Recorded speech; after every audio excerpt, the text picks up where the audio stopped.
this meeting was convened to discuss the conduct of our Member of Parliament. And the conduct of our Member of Parliament has been unbecoming in the last few weeks.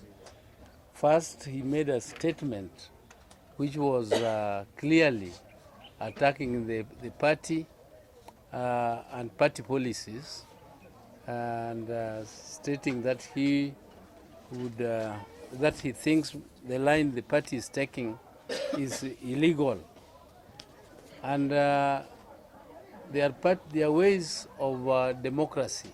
They are ways of expressing opinion. The opinion of the Member of Parliament is not suppressed or oppressed. He has the democratic right to express his views on any issue, but he has channels through which he can channel his complaints or raise issues with the party if he strongly disagrees with the party. But when he decides to call the press and start expressing his views, attacking the party leadership and attacking the party policies, clearly he is deviating from the party, because he is giving our enemies the fodder to fight the party, and therefore is joining them in fighting the party. The current situation in our party is such that people who are cowards are moving out. And we are not threatened. We are not afraid, because this happens in situations like this. After the elections, some people think that in the so-called government, because it is not government, we are also part of government as parliamentarians. That is just the executive. So they think that somebody who has taken the executive has all the powers and has all the goodies to dish out to people.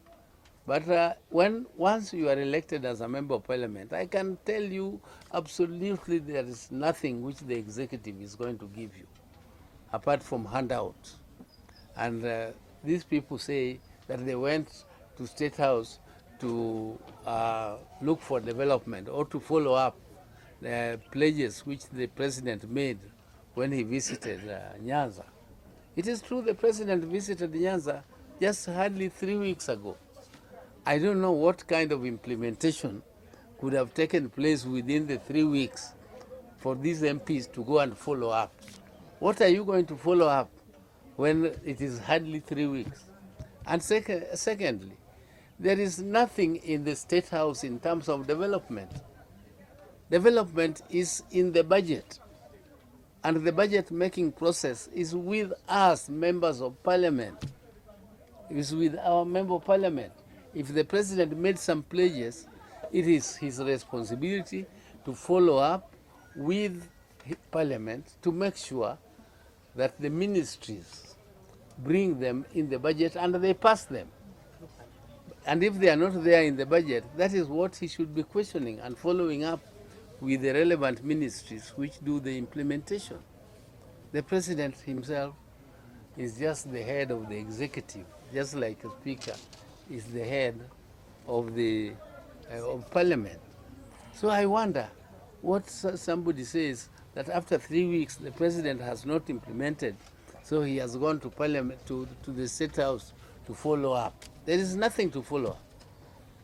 These people went for something else, and I think members of the public can judge what that something else is. It is not for me to judge what that something else is. And it is very unfortunate that as a Bondo, which is the leader, our leader of the Azimio and ODM comes from Bondo. And then our MP takes the lead in backstabbing our political leader.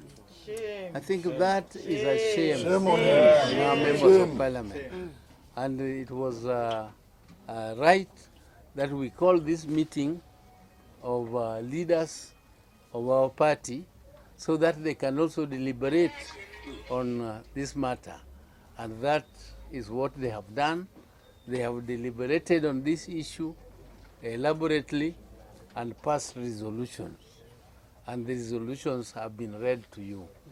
And this is what I support also as the senator, but also as the chairman of Bondo Subject. I think we shall move on. The visit of our MP and others to Statehouse had purposes other than looking or following up development issues. This I've stated very clearly, and one of the reasons why they go is because RUTO is busy buying members of parliament. He is doing that with Jubilee. He has bought almost all Jubilee members of parliament. He is now busy with ODM, whereas RUTO says that he wants a strong opposition, that he would like to be oversighted by a very strong opposition, and that he does not want handshake. But RUTO is busy handshaking with the Jubilee.